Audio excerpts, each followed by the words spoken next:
Article অনুসারে আপনাকে এই বিনা ভিসায় বিনা ভাড়ায় আপনাকে এই পরিভ্রমণ করানো হয়েছে, সেটাও যদি আপনি কখনো কখনো বলতেন তাহলে ভালো হতো।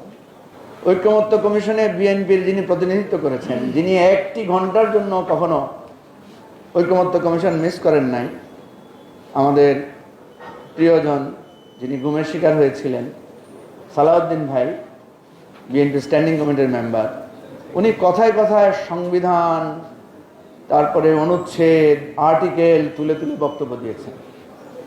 তো আমার ওনার কাছে প্রশ্ন, আপনাকে যে বাংলাদেশ থেকে ধরে তামাবিল সীমান্ত দিয়ে ভারতের শিলংয়ে পাঠানো হয়েছিল, এটা কত নম্বর আর্টিকেলে লেখা ছিল? এটা কোন আর্টিকেল অনুসারে আপনাকে এই বিনা ভিসায় বিনা ভাড়ায় আপনাকে এই পরিভ্রমণ করানো হয়েছে, সেটাও যদি আপনি কখনো কখনো বলতেন তাহলে ভালো হতো।